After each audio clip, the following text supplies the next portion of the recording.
তোফায়েল ভাই শামসু তো দল থেকে পদত্যাগ করলো অবশেষে। এখন তো আর আমাদের কোনো বাধাই রইল না দলে আবারও এন্ট্রি নিতে। দলের যে বিভিন্ন নেতাকর্মীরা শামসুর অসারণে পইরা জেল খাটতেছে, এদেরকে জামিনে কি এখন আর বের করা যায় না? এতদিন তো শামসু তার ক্ষমতা বলে সবাইকে বন্দি করে রেখেছিল। এখন যদি সবাইকে আবারও মুক্ত করে দিয়ে দলের ভিতরে অন্তর্ভুক্ত করা যায়, তাহলে কিন্তু আমাদের পাল্লা আরও ভারী হয়ে যাইতো। তাই আমি বলি কি ভাই, এখন আপনি চাইলেই ওদেরকে যে কোনোভাবেই বের করে নিয়ে আসতে পারবেন। হ্যাঁ মোল্লা, সেই বিষয়টা আমার মাথায় আছে। দলের সিনিয়র নেতাকর্মীরা যে জেল খাটতেছে সেই বিষয়ে আমি প্রেসিডেন্টের সাথে কথা বলছি। খুব দ্রুতই ওদেরকে জামিন দিয়া বের করে নিয়ে আসা হইব। আর একবার যদি বের করে নিয়ে আসতে পারি, তাহলে আর ওদেরকে কেউ ধরতে পারবে না। আমি লিডারের সাথে এই বিষয়ে আজকে আলোচনা করছি। দু একদিনের ভিতরেই ওদেরকে আদালতে তোলা হইব। আর ম্যাজিস্ট্রেটও এবার জামিন নিয়ে কোনো রকমের তেরাবেড়া করব না। এবার ওদের আবেদন করার সাথে সাথেই জামিন হয়ে যাইব। উকিলের সাথে আজকে কথা বলবো এ ব্যাপারে। দেখি কাল পরশু যদি ওদের সবাইকে আবারও কোর্টে তোলা হইব। তাইলে ভাই, আবারও আমার কি সেক্রেটারি পদটা ফেরত দেওয়া যায় না? আপনাদের পরামর্শই তো সেই সময় আমি সেক্রেটারি হয়েছিলাম। আপনারা সকলেই সাপোর্ট দিয়ে আমারে দলের সেক্রেটারি হইতে সাহায্য করছিলেন। এখন যেহেতু শামসু সরে গেছে, সেক্রেটারি পদটা তো ফাঁকাই পড়ে রয়েছে।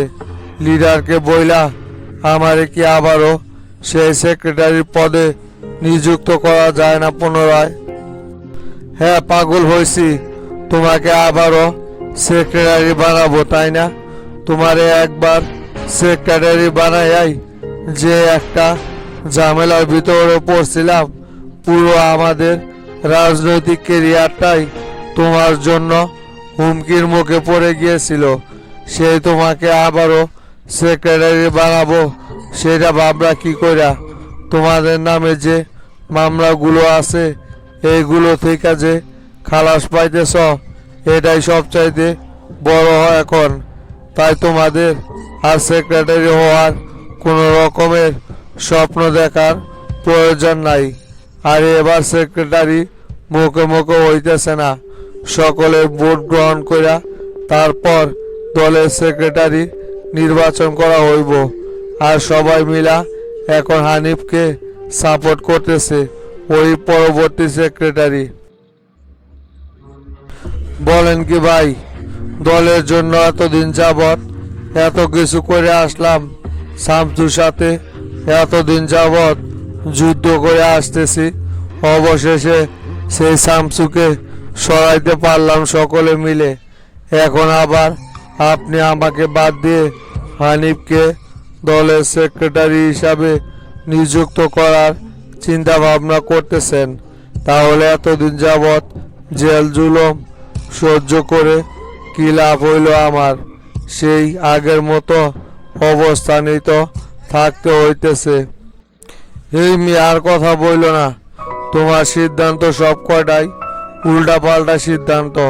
তুমি যে এতটা মাথা মোটা সেটা যদি আগে জানতে পারতাম, তাহলে তোমাকে আর এই পদের জন্য আমি কখনোই সুপারিশ করতাম না। তোমার ভুলের কারণেই তো শামসু দলের ভিতরে এন্ট্রি নিতে পারছিল। তুমি যদি সেই সময় আকামগুলো না করতা, তাহলে কি আর শামসু দলের ভিতরে এভাবে প্রবেশ করতে পারত? আর প্রবেশ করা আমাদের সকলকে এরকম একটা ঝামেলা ফেলাইতে পারত? অনেক কষ্টে শামসু নামক গলার কাঁটাটা গলা থেকে নামাইছি।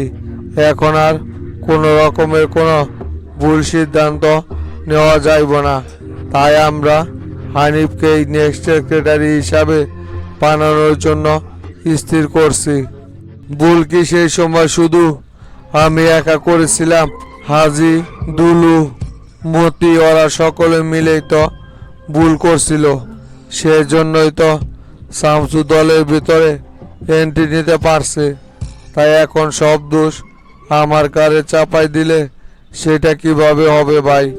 আমি তো সব সময় শামসুকে বিরুদ্ধে লড়াই করে গিয়েছি। প্রেসিডেন্টের কাছে সব সময় শামসুর বিরুদ্ধে নানান রকম কথা লাগাইছি। তারপরেও প্রেসিডেন্ট শামসুর কথাই বারবার মেনে নিয়েছে। এখানে আমার কি করার আছে বলেন ভাই? এখন যদি আমাকে সেক্রেটারি আপনি না বানাতে চান তাহলে তো আর কিছু করার নেই।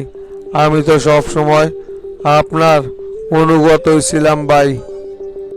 শোনো মোল্লা, এই সমস্ত আজাইরা কথা বইলে আর এখন কোনো ফায়দা হইব না। তোমাকে দলের কেউ এখন আর আগের অবস্থানে দেখতে চায় না। দলে এখন নতুন মুখ সকলেই দেখতে চাইতেছে। তাই এ ব্যাপারে তুমি চিন্তা ভাবনা না করে নরেশ উকিলের সাথে আলোচনা করে হাজি সিদ্দিক ওদেরকে আদালতে তোলার ব্যবস্থা করো। অতি শীঘ্রই ওদেরকে জামিনে বের করে নিয়ে আসা হইব। তুমি তাহলে এখন আসো মোল্লা। আসসালামু আলাইকুম লিডার। ওয়ালাইকুম সালাম। সেলিম আইস? বসো সেলিম। তা সেলিম, কোথা থেকে কি হয়ে গেল? হঠাৎ করে শামসু এত বড় একটা সিদ্ধান্ত নিয়ে বসবো সেটা তো কখনোই ভাবতে পারি নাই। শামসু হঠাৎ এত বড় একটা সিদ্ধান্ত কিভাবে নিল? শামসুরে ছাড়া তো এখন দল পরিচালনা করাই আমার জন্য কষ্টসাধ্য ব্যাপার হয়ে যাইব। ওরা সকলেই পরামর্শ করতেছে হাজি সিদ্দিক সহ সকলকেই জামিনে মুক্তি করে বের করে নিয়ে আসার জন্য। ওদেরকে যদি জামিনে বের করে নিয়ে আসা হয় তাহলে দলের অবস্থাটা যে কেমন হইব সেটাই তো আমি ভাবতে ভাবতে শেষ হয়ে যাচ্ছি। শামসু আমাকে মাঝ রাস্তায় এভাবে ফেলে চলে যেতে পারলো সেলিম। সবাই তো শুরু লিডার, সামনে আরো কত কিছু দেখতে পারবেন। এখন কি আর ওদের লাগাম ধরার মতো কেউ আছে নাকি? এতদিন যাবত তো শামসুর ভয়ে ওরা কোনো রকমের দুর্নীতি করতে পারে নাই। এখন দেখতে পারবেন দেশটাকে কিভাবে লুটে পুটে খেয়ে শেষ করে দেয়। আসলে লিডার, যখন থেকে আপনি নিজের জ্ঞানে হেতাহিত ভূত ভুলে গেছেন তখন থেকেই শামসু আর আপনার বিচারে কিন্তু দূরত্ব তৈরি হয়ে গেছে। আপনি জানতেন যে ওরা সবসময় দুর্নীতির সাথে আপোষ করে চলে, তারপরও আপনি শামসুর কথা না শুনে কিভাবে লিডার শামসুর এলাকায় শফিককে নির্বাচিত করার ঘোষণা দিলেন? এতে করে শামসু অনেকটাই ছোট হয়েছে। সেলিম, তুমি ঠিক কথাই বলছো। শামসুকে এভাবে অপমানিত করাটা একদমই আমার উচিত হয় নাই। কিন্তু কি আর করবা বলো, সকলকে নিয়েই তো আমাকে দল পরিচালনা করতে হয়। আমি তো আর এককভাবে কোনো সিদ্ধান্ত নিতে চাই না। আমি ভাবছি সামান্য একজন স্বতন্ত্র প্রার্থীর জন্য দলের ভিতরে একটা বিশৃঙ্খলা তৈরি হোক, সেটা যাতে না হয় সেই জন্যই আমি এই সিদ্ধান্তটা নিতে বাধ্য হয়েছিলাম। কিন্তু এটা নিয়ে যে শামসু এত বড় একটা রিয়েক্ট করে বসবে সেটা তো আমি বুঝতে পারি নাই তখন। তুমি শামসুর সাথে কথা বলো না সেলিম, দেখো কোনোভাবে শামসুকে আবারও দলে অন্তর্গত করা যায় কিনা। এদেরকে দিয়া কিছু হইব না। না না লিডার, সেটা অনেকটাই দেরি হয়ে গেছে। এখন আর শামসুর সাথে এই বিষয়ে কথা বইলা বিন্দু পরিমাণ কোনো ফায়দা হইব না। শামসুকে আমি খুব ভালো করে চিনি। শামসু একবার যে সিদ্ধান্ত নেয় সেই সিদ্ধান্তেই শামসু সব সময় অটুট থাকে। তাই শামসুর সাথে এই ব্যাপারে কথা বলে কোনো রকমের কোনো লাভ হইব না লিডার। এখন আপনাকে শক্ত হয়ে দলটাকে পরিচালনা করতে হইব লিডার। শামসুর চিন্তা ভাবনা সম্পূর্ণ বাদ দিয়ে দেন। শামসুর সাথে আমি কথা বইলা বুঝতে পারছি যে শামসু আর কোনোদিন জনতা পার্টিতে ফিরে আসবে না। এখান থেকে যে আশা আইছিল সেটা আর পূরণ হয় নাই। তারপরও সেলিম, তুমি যদি শামসুকে আবারও এই বিষয়ে বুঝিয়ে বলো তাহলে আমার মনে হয় শামসু হয়তোবা তোমার কথা প্রাধান্য দিতে পারে। তুমি দেখো শামসুর সাথে আলোচনা করে কোনোভাবে শামসুকে আবারও জনতা পার্টিতে ফেরানো যায় কিনা।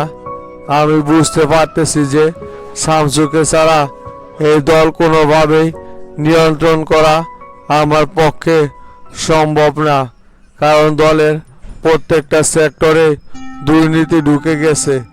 এগুলো শুধুমাত্র শামসুর দ্বারাই সংসার করা সম্ভব। তাই তুমি শামসুর সাথে কথা বলো, দেখো কোনোভাবে আবারও শামসুকে দলে ফেরানোর একটা উপায় বের করা যায় কিনা।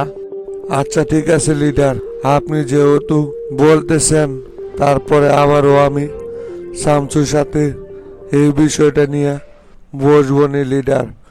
দেখি শামসু কি মতামত দেয়। তবে আমার মনে হয় না যে শামসু আর জনতা পার্টিতে ফিরে আসবে। যাই হোক, তবুও আমি এই বিষয়টা নিয়ে শামসুকে রিকোয়েস্ট করব লিডার। তা লিডার, শামসু শূন্য পদে এবার কাকে বসাইতে চাইতেছেন? এটা কিন্তু দলের জন্য খুবই গুরুত্বপূর্ণ একটা সিদ্ধান্ত লিডার। ভেবে চিনতে এই সিদ্ধান্তটা নেওয়া অত্যন্ত জরুরি লিডার। হ্যাঁ সেলিম, সেই জন্য আমি এবার আর কোনো সিলেকশন করতে চাইতেছি না। দলের বাকি সদস্যরা যাকে ভোট দিবে সেই এবার দলের সেক্রেটারির পদে বসবে। গতকালকে ভোট মিটিং ডাকছি, তুমিও সেইখানে উপস্থিত থাকবে। আচ্ছা লিডার, ঠিক আছে, তাহলে উঠলাম আমি এখন। জাপানের লিও কোম্পানির সাথে মোটামুটি হামাকের কথা ফাইনাল হচ্ছে রে শামসু। তৈরি পোশাকের সব অর্ডার হামাকেরই দিবি, কিন্তু বিনিময়ে একটা শর্ত আছে। তাই নাকি? তা কি শর্ত দিছে? তারা একটা ইলেকট্রিক্যাল গাড়ির কারখানা দিবার যাচ্ছে বাংলাদেশে। সরকারের কাছ থেকে কোনো সুবিধা লিয়ার পাচ্ছে না, তাই আমাদের কোম্পানি প্রস্তাব দিয়েছে। আর তারা ম্যাটেরিয়ালস, অর্থ আর লোকবল দিয়ে সাপোর্ট দিবে, আর আমাদের সেগুলো প্রসেসিং করে দেওয়া লাগবে। খুব ভালো প্রস্তাব গুরু। আমাদের প্রতিষ্ঠান যদি তাদের সহায়তায় গাড়ি প্রস্তুতকারক কোম্পানি হতে পারে তাহলে স্যামসুং গ্রুপ অফ কোম্পানির শেয়ার ভ্যালু তত্তর করে বেড়ে যাবে। তা আপনার পরিকল্পনা কি? পরিকল্পনা বলতে ল্যান্ড আর কনস্ট্রাকশন আমাদেরকে দেখতে হবে, তারা সেটাই বলছে। আর প্রতি উত্তরে আমিও বলে দিছি এটা ঢাকা জেলার মধ্যে সম্ভব না। তাহলে গাজীপুরে যে জমিটা কিনছি ওখানে কার্যক্রম শুরু করা হোক। তা আপনি কি তাদের কোম্পানিকে ফাইনালি জানিয়ে দিয়েছেন নাকি? মোটামুটি কথা হচ্ছে, কিন্তু ফাইনাল সিদ্ধান্ত এখনো দেয়নি। তাদের সিও ঢাকাতে এখনো 2 দিন থাকবি। যদি আমাদের ভালো মনে হয় তাহলে এর মধ্যে সকল এগ্রিমেন্ট ফাইনাল করলেই হবে। তবে তুই মিটিংয়ে উপস্থিত থাকলে আজকে সবকিছু ফাইনাল করে ফেলাতাম। সেটা আর কেমনে থাকতে পারলাম, তবে সময়টা ভালো করছেন। আমাদেরও তো একটা বোস পরামর্শ দরকার আছে। তে শামসু, হুটহাট করে পদত্যাগের সিদ্ধান্ত লওয়া কিন্তু ঠিক হলো? আপনি তো জানেনই গুরু, টাকা ইনকাম করার জন্য রাজনীতি যায়নি, দেশ ও জনগণের কল্যাণের জন্য পলিটিক্সে এন্ট্রি লিছিলাম। আর জনতা পার্টিতে জনগণের কোনো স্বার্থ খুঁজে পাচ্ছিলাম না, তাই ভুল ট্র্যাকে না চলে দ্রুত পদত্যাগের সিদ্ধান্ত নিয়ে লিছি। যদি দেশের জন্য কিছু করতে চাই তাহলে নতুন দলের মাধ্যমে সেটা বাস্তবায়ন করব। আর শামসুজের রাজনীতি একটা ব্র্যান্ড, সেটা সবাইকে বুঝতে হবে। আমি আশা করি ন্যায়ের এই যুদ্ধে সাধারণ জনগণকে আমার পাশে পাবো। সেটা ঠিক আছে, কিন্তু বাংলাদেশে একটা নতুন দল গঠন করা খুব কঠিন, নানান প্রতিকূল পার হওয়া লাগে। তা জানি, দেশের রাজনৈতিক প্রেক্ষাপটে সংস্কার করতে চাইলে নতুন রাজনৈতিক দলের গুরুত্ব আছে গুরু। দেশের যেমন দুর্নীতিগ্রস্ত নেতা আছে, তেমন ভালো মানুষ আছে যারা এই নোংরা রাজনীতি থেকে নিজেকে দূরে রাখছে। আর আমার টার্গেট হচ্ছে তাদেরকে ফিরে নিয়ে এসে আমার নতুন দলে অন্তর্ভুক্ত করা। স্যার, সালমান মুক্তাদির নামে একজন দেখা করতে আসছে। স্যার, সালমান মুক্তাদির নামে একজন দেখা করতে আসছে। সালমান মুক্তাদি তাই আবার কে? জনকল্যাণ পার্টির যুগ্ম সচিব সকাল থেকে ফোন দিচ্ছে আমার সাথে দেখা করার জন্য। ওনাকে তুমি ওয়েটিং রুমে বসাও, আমি আসতেছি। Okay sir. এই কি উদ্দেশ্য লিয়াচ্ছে রে শামসু? বিভিন্ন দলের নেতাকর্মী তো আমাকে ফোন দিচ্ছে তাকে দলের সাথে শরীক হওয়ার জন্য। ইও মনে হয় ওই উদ্দেশ্যে আসছে। দেখি যায় দেখা করি কি বলে। আর আপনি গাজীপুরের প্রজেক্টটা নিয়ে ইঞ্জিনিয়ারের সাথে বসে কাজটা রেডি করেন, আর আমি এদিকে কথা বলে আসিচ্ছি। আচ্ছা যা।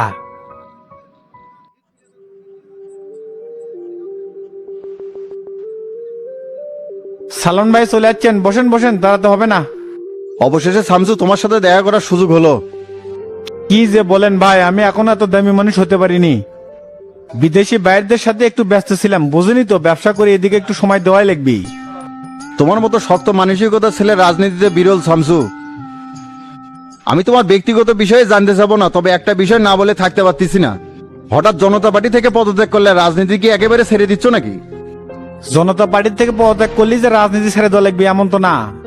চাইলে যে কোনো অবস্থা থেকে দেশ ও জনগণের জন্য কাজ করা যায়। জনতা পার্টির থেকে পদত্যাগ করছে, এটা আমার ব্যক্তিগত বিষয়। তে আপনি কি জন্য যাচ্ছেন সেটা কোন তো?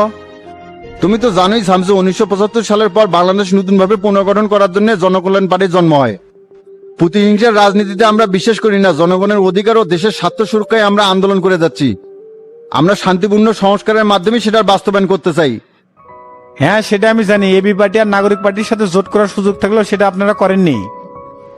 কেন করব? তাদের উদ্দেশ্য তো ক্ষমতা চেয়ার, দেশের ভালো তারা চিন্তা করে না। তবে আমাদের ইচ্ছা, জনকল্যাণ পার্টিতে যদি তুমি যোগ দাও, ইনশাআল্লাহ স্বনির্ভর বাংলাদেশ আমাদের দলই গঠন করতে পারবে। তোমার কি চাই বলো, সেটা আমরা দিতে প্রস্তুত আছি। আপনার কথা আমি বুঝতে পারছি সালমান ভাই, কিন্তু হুট করে কোনো সিদ্ধান্ত নিতে চাচ্ছি না।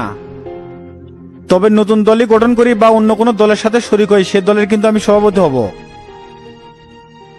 উনকে ঝাঁকি খেয়ে লাভ নাই, আপনি আপনার কোরামে যায় আলোচনা করেন, দেখেন তারা কি বলে। আচ্ছা ঠিক আছে শামসু, তুমি কি বলতে চাচ্ছ সেটা আমি বুঝতে পারছি। তবে সেক্রেটারি পদ চাইলে এখনই ডিল ফাইনাল হতে পারে। আমি আর ওই লাইনে নাই সালমান ভাই, যেটা বলছি সেটাই, না হলে নতুন দল গঠন কর্ম। ঠিক আছে শামসু, তাহলে আমি চলে গেলাম, সবার সাথে আলোচনা করে তোমাকে জানাবো নি। আচ্ছা জানাইন। মাস্টার, তোমরা যে এসে আমাকে এভাবে সংবর্ধনা দিবে এটা কোনোদিনও ভাবিনি। এই অনুভূতি কারোর সাথে তুলনা করা দেবি না। এই নির্বাচন নিয়ে তো আর কাহিনী কম হলো না। কাহিনী যেটাই হোক শফিক ভাই, চাইলে তো মেলা কিছুই করতে পারতাম। তবে স্বচ্ছ নির্বাচন চাইছিলাম, সেটাই বাস্তবায়ন করতে পারছি। তোমরা যে কি চাচ্ছিলে সেটা তো আমি ভালো করে জানি মাস্টার। স্বচ্ছ নির্বাচন তো আর এমনি এমনি হয়নি, বহুত কাঠখড় পুরান লাগছে। জনগণ যাকে বেছে নিছে, এখানে তো আর কারো কোনো কথা থাকতে পারে না। অবশেষে বুঝতে পারছো হাবিব, জনগণের শক্তি আসল রাজনীতিতে, গায়ের জোরে সবকিছু পাওয়া যায় না। সেটা তো অবশ্যই, জনগণের যদি সাপোর্ট থাকে তাহলে স্বতন্ত্র থেকেও জয়ী হওয়া যায়, সেটা আপনি প্রমাণ করে দিছেন। কি ব্যাপার, শালা ব্যাংকে তেল মেরে কথা কয় কি জন্য? নিশ্চয় কোনো ধান্দা আছে। এটাই তো কাউকে বুঝাবার পারিনি। মিসাই শামসু তো তাকে নমিনেশন দিল। ওর কোনো ম্যান্ডেট আছে এলাকা? যতটুকু চিনে তাও তো আমার জন্যেই। আর মাস্টার, ওর বদলে যদি তোমাকে নমিনেশন দিলিনি, তাহলে আমি জীবনে স্বতন্ত্র থেকে দাঁড়ালামনি না। এগুলা বাদ দেন তো শফিক ভাই, যা হওয়ার হয়ে গেছে। পুরাতন কাসন্দি ঘাটে আর লাভ নাই। সেটা তো অবশ্যই। তে শামসু হঠাৎ দল থেকে কিসেক পদত্যাগ করলো মাস্টার? এটা শামসুর নিজস্ব সিদ্ধান্ত, আমিও এ ব্যাপারে কিছু জানি না। তবে একটা কথা মাথায় রাখবেন শফিক ভাই, জনগণ আপনাকে ভোট দিয়ে নির্বাচিত করছে। জেলার সভাপতি হিসেবে যার সম্মান যেটা দেখানোর সেটা দেখাবে রাখছি, এর বাইরে কিছু না। হ্যাঁ সেটাই, পরিস্থিতিতে কখন কার কাছে নিয়ে আসে আর কত কিছু যে শিখায়। আর সামনে যে কত কিছু দেখার বাকি আছে, তবে এগুলো খুব ভালো লাগিচ্ছে। খুশিতে এত গদগদ হওয়ার কিছু নাই শফিক ভাই, রাজনীতির এই সৌজন্যবোধটা আমাদের মধ্যে আছে। আমরা প্রতিহিংসামূলক রাজনীতি করিও না, পছন্দও করি না। আর আপনি যে দলের বাইরে যাই নির্বাচন করছেন, চাইলে তো অনেক কিছু করতে পারতাম, কিছু করছি। যাই হোক, রাজনীতির এই সৌজন্যবোধটা সবার মধ্যেই থাকার দরকার আছে, তাতে দেশ আর জনগণের মঙ্গল হয়। হ্যাঁ ভারে, আমি হলাম কাঁচা রাজনীতিবিদ, আর কত কিছু যে শেখার আছে তোমাদের কাছে। ঠিক আছে শফিক ভাই, আমরা তাহলে উঠলাম। দায়িত্ব যেমনি হোক, যেহেতু পাইছেন, আশা করি সেটা ভালোভাবেই পালন করবেন। এই হাবিব ভাই চলেন, ওঠা হোক। মাস্টার সবই বুঝি, ক্ষমতাতে কি জিনিস সেটা পালে মাসির মতো সব খালি ভনমন করে। যতই কাহিনী করার তেল মারা এই শফিক যে কি জিনিস সেটা হারে হারে টের পাবে। এ পিন্টু কুটিরে এদিক আয় তো। চাচা কে যে কন? তোর আমার সাথে ঢাকার জ্বালাবি, যা গাড়ি বের করে। আচ্ছা ঠিক আছে চাচা।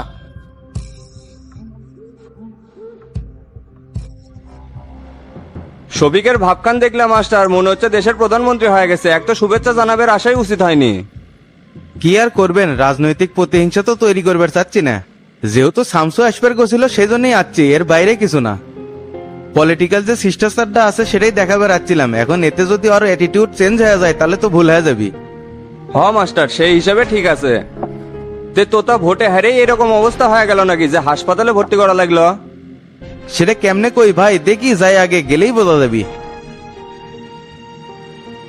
কেরেডন হাসপাতালে আসতে কেমন নজরুল ডাক্তার ভর্তি করে ফেলালো? তে এটি কয়দিন থাকা লাগবে, কিছু কষে তো? না ভাই, সে বিষয়ে তো কিছু করলো না, যেহেতু ভর্তি করা আছে দেখি কয়দিন থাকা লাগে। কোষ কিরেডন, আমার কি তাহলে মেজর কোনো সমস্যা হচ্ছে নাকি?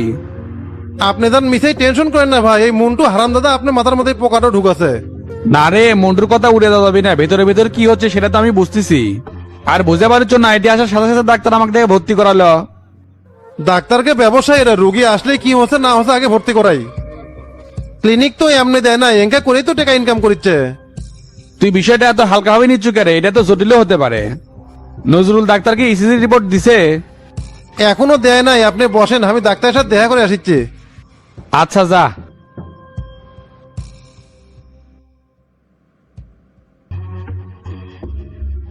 এই শালা চেংরা কখন বাইরে পেরে দিছে, এখনো আসার নামগন্ধ নাই। ভাবলাম এক দোকানে থুয়ে হোটেলে যা খামু, যেই খিদে লাগছে লোর বেরি পারিচ্ছি না। গতকাল রাত থেকে চিনি খেয়ে আসি, এঙ্কা করে কি আর দিন যায়। এ আইনাল ভাই, কি খবর? আর খবর রে মিজান, তে তুই দোকানে কি জানাচ্ছ, কিছু নেবো নাকি? তোমার দোকানে কি ওর সেলাইন এন আছে? রে কার ডাইরেক্ট হচ্ছে, তুই এই স্যালাইন খুঁজুচ্ছ? এ মিয়া, খালি ডাইরেক্ট হলে কি এটা খায়? শরীরে পানি শূন্যতা হলেও এটা খাওয়া যায়। গলা মায়ের দরকার থাকলে তাড়াতাড়ি দাও তো। আচ্ছা দিচ্ছি দাঁড়া। হ্যাঁ সচিব সাহেব, কি খবর বলেন? আপনার কি খবর ভাই? 3 দিন হলো পরিষদে আসেন না, এদিকে তো অনেক কাজ জমে গেছে। তোতা ভাই অসুস্থতা, তাক নিয়ে দ্রৌদরির মধ্যে আছি, তে কি হচ্ছে কোন? এতিমের ভাতা আর প্রতিবন্ধী কার্ড আসছে, সবার মধ্যে ভাগ করে দেওয়া হচ্ছে। আপনারটা নেওয়া লাগবে না? চেয়ারম্যান সাহেব কয়ে দিচ্ছে 5 দিনের মধ্যে এলে বিতরণ করা লাগবে, তার মধ্যে 3 দিন চলে গেছে, আপনি তো এখনো কার্ডই নিলেন না। এ ভাই এত পেরা নিচ্ছেন কি জন্য? কালকে আমি যে সব নিয়ে নমুনি। পেরা কি ভাই এমনি এমনি নিচ্ছি? চেয়ারম্যানের কাছে যে আমার জবাব দিয়েই করা লাগে। 3 দিন হলো যে পরিষদে আসেন না, বিষয়টা কি চেয়ারম্যানকে জানাছেন? আপনারা যেভাবে ঢিলিমিলি করেন আর চোদন খাওয়া লাগে আমার। কালকে 10টার মধ্যে যান, আপনাকে পরিষদে দেখি। আচ্ছা ভাই জামুনি। আর কালকে চৌকিদার মনসুরেক পরিষদে থাকবে কয়েন, কয়েকটা জন্ম নিবন্ধনের কার্ড আছে, ওগুলোর কাজ করা লাগবে। আচ্ছা ঠিক আছে বলমুনি। ভাই আপনারা আছেন? হ আসলাম তো। কে রে তোতা, তোর হঠাৎ করে কি হলো যে ইনকে করে অসুস্থ হয়ে পড়লো? কিছুই তো বুঝতে পারলাম না, হঠাৎ করে গাও মাথা ঘুরে উঠে সেই ঘামা শুরু হয়ে গেছিল। আর বুকের বাম পাশে হালকা একটু ব্যথা করতেছিল। বুঝতে পারছি রে, তো তাই অ্যাসিডিটির থেকে ইনকা হচ্ছে। আর হেরে যায় যে টেনশন করছো, এই জন্য এই অবস্থা হচ্ছে। পাগলা না শক্ত মধ্যে হতো, মানুষ কি নির্বাচনে হারে না, তাই বলে ইনকা করে ভেঙে পড়া লাগবে? এই হাবিব ভাই, আপনি চুপ করেন তো, মিসেই এমনি এক কথা এটি এসে করছেন। তে তো তা ডাক্তার কি কইছে? ডাক্তার পরীক্ষা নিরীক্ষা করে ইসিজি করে এটি ভর্তি করালো, এখনো কিছু কয় না, ডন রিপোর্ট আনবার গেছে। আচ্ছা টেনশন করিস না, এগুলা সমস্যা রাত জাগলে আর পেট খালি থাকলে হয়। হ ভাই, নির্বাচনের কয়েকদিন বেশি রাত জায়গা হয়েছিল আর চা অতিরিক্ত খাছিলাম। তোমাকে বললাম না মাস্টার, গ্যাসের থেকে এই সমস্যা হয়, আমারও তো মাঝখানে এরকম হয়েছিল। আপনার তো আর তোতার মতন সমস্যা হয়নি, আপনার ডাইরেক্ট হয়ে গেছিল। তে ভাই এলে কি শুনতেছি, নিউজে দেখলাম শামসু ভাই নাকি দল থেকে পদত্যাগ করছে, তো এখন আমাকে কি হবিনি? কি হবে মানে, সবকিছু যেমনে চলেছিল অমনেই চলবে, আজ এরা পেরা নেওয়ার তো কোনো দরকার নাই। পেরা নিমো না, শফিকের মধ্যে লোক এমপি হয়ে গেছে, এলাকাতে এখন মুখ দেখাবো কেমনে? রাজনীতি এরকমই রে তোতা, মাঝে মাঝে অপছন্দ নিয়ে অনেক কিছুই মেনে নেওয়া লাগে। আর শফিক এমপি হয়েছে তো কি হয়েছে, আমাকে মাথা তো আর কিনে নিবে পারেনি। আর তোর ভুলের কারণেই তো এরকম হলো, এটা তোর রাজনীতির প্রাথমিক শিক্ষা। তো এগুলো নিয়ে এত চাপ নিস না রে তোতা, তুই সুস্থ হয়ে ওঠে, তারপরে দেখবো আস্তে আস্তে সব ঠিক হয়ে গেছে। আচ্ছা ঠিক আছে রে তোতা, তাহলে আমরা উঠলাম। আর ডাক্তার যেভাবে কয় সেভাবেই চলে, পরে আবার আসমুনি। ডাক্তার সাহেব আসসালামু আলাইকুম। ওয়ালাইকুম আসসালাম। দন আচ্ছ বসো। তে তোতা ভাই শারীরিক অবস্থা কি দেখলেন আর রিপোর্ট কখন দিবেন? শারীরিক অবস্থাও দেখলাম, রিপোর্টও হাতে পাইছি। ডন আসলে আসলে বলতে কোনো সমস্যা আছে নাকি? তোমাকে বলা যায়, তবে তো তাকে কিন্তু এই বিষয়ে জানানো যাবে না। কি করছেন ডাক্তার সাহেব, তোতা ভাইয়ের কি হচ্ছে?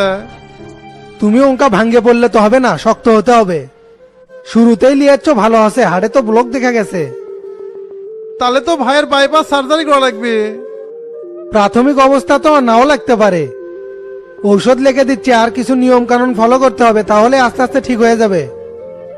কি কি নিয়ম কানুন ফলো করা লাগবে ডাক্তার? কোনো দুশ্চিন্তা করা যাবে না, গরুর মাংস খাওয়া যাবে না, আর খাবারে তেল কম ব্যবহার করা লাগবে, আর ভাজা পোড়া একেবারেই নিষিদ্ধ। আর সকালবেলা সূর্য ওঠার আগে কিছু কসরত করতে হবে যাতে চর্বিগুলো কাটে। আর কোনো প্রকারের মাদক সেবন করা যাবে না। শোনো, যে ওষুধগুলো লিখে দিচ্ছি এগুলো কিন্তু নিয়ম করে খাওয়ার লাগবে। তাহলে এটি কয়দিন থাকা লাগবে? আজকের রাতটা আপাতত থাক, কালকে সকালবেলা রিলিজ করে নিয়ে যেও। আর তো তার মানসিক অবস্থা কিন্তু ভালো না, এইসব জানালে আরো ভেঙে পড়তে পারে। তাই এত কিছু তাক না জেনে কৌশলে কিন্তু তোমার হ্যান্ডেল করে নিতে হবে। আর পারলে তো তার বইয়ের সাথে এগুলো শেয়ার করো, তাহলে তোমার জন্য ভালো হবে। কি করছেন ডাক্তার সাহেব, তোতা ভাই তো বউ নাই, কার সাথে শেয়ার করবো? কি বলো, তো তার তো বউ ছিল, তার কি হচ্ছে? অনেক আগেই তালাক হয়ে গেছে, তারপরে আর বিয়ে করে নাই। ও বুঝতে পারছি, এই রোগের এটাও একটা মেজর কারণ। একজন প্রাপ্তবয়স্ক মানুষের সঙ্গীত দরকার আছে। তুমি তাড়াতাড়ি তো তাকে বিয়ে করতে বলো, তাহলে শারীরিকভাবে সুস্থ হয়ে উঠবে। আচ্ছা ঠিক আছে ডাক্তার সাহেব।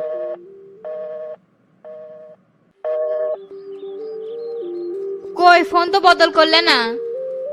এত তাড়াহুড়ার কি আছে, খাবার বসলাম শেষ করি তারপর নিওনি। তোমার কথার তো ঠিক নাই, পরে আবার উল্টা গেলে কিন্তু খবর আছে। ও ময়ূরী, এটা নিয়ে আর ঝামেলা করো না তো, কষি যখন অবশ্যই দিমু। আর তরকারিতে তো লবণ হচ্ছে কে, রান্না করার সময় চেক করতে পারোনি? কোনটি লবণ হয়েছে? রান্না করার সময় আমি চেকে দেখি নেই। সারা রাত মদ গিলে আসলে জিভের স্বাদ তো নষ্ট হবি। তে চাচা টেরা ভাই কোনটি গেছে? আমাক তো কিছু কয়া যায়নি, আমি ঘুমিয়ে আসিলাম, মনে হয় পার্টি অফিসে গেছে। তে তোমরা বলে আমেরিকাত যাবে, এতে কতদিন না যাবে না? না যাবো, নির্বাচনের কারণেই তো পিছে গেছিল। আর নির্বাচন মাঝখান থেকে খালি শফিক এমপি হলো, তোমরা খালি মিসাই খাটাখাটি করলে। কি আর করবে, মজনুর বাপ তোতাক নিয়ে সংবাদ সম্মেলন করেই তো বাসটা খাইছে, না হলে কি শফিক এত ভোট পায়? ঠিকই তো আছে, তো তার মতো খুনি কেমনে নির্বাচন করে? মজনুর বাপ গরিব দেখে কি বিচার পাবি না নাকি? আর শামসু ভাই তো তাকে নমিনেশন দিয়ে তো ভুলই করছে। এ তুমি এই রাজনীতি বুঝবে না, এগুলো নিয়ে তোমার মাথা ঘামানোর দরকার নাই। ভাই স্যালাইন আনছি। ক্যারে মিজান, স্যালাইন আবার কিসের জন্য? তোমার আবার পেটের সমস্যা আছে নাকি? না, যে হারে গরম পড়ছে বারবার তৃষ্ণা লাগিচ্ছে, এই জন্য তো স্যালাইন আমরা পাঠাছিলাম। হ বুঝবার পারছি। এ মিজান যা, তুই যা, ফ্রেশ হয়, খাবার দিচ্ছি। কেরে পুটের কাজ কত দূর, এখনো শেষ হয়নি? কেমনে শেষ হবে ওস্তাদ? কাস্টমার যে শহীদুল আছে না, ওইতে ঝামেলা করিচ্ছে। ঝামেলা করিচ্ছে মানে? তুই তো আমাকে কিছু জানাসনি। না, পরে আমার সাথে কথা হলো, 3 দিন পরে আমাকে মালগুলা বার করে দিবার আছে। এ বে, আমি শামসু কোবা শামসু, আমার মাল 3 দিন পর বার করে দিই মানে ওই কাস্টমার এত বড় সাহস কেমনে হয়? সমস্যা নাই ওস্তাদ, এটা নিয়ে ঝামেলা করার দরকার নাই, আমি এটা সলভ করে নেবনি। আর নরেশ একটা কাজে গেছে, এমনিতেও 3 দিন আমার অপেক্ষা করাই লাগবে। আচ্ছা ঠিক আছে, আর ওখানে তোর তো কোনো সমস্যা হচ্ছে না? না, একটা হোটেলে আছি, কোনো সমস্যা হচ্ছে না। ঠিক আছে, কোনো সমস্যা হলে আমাকে জানাস।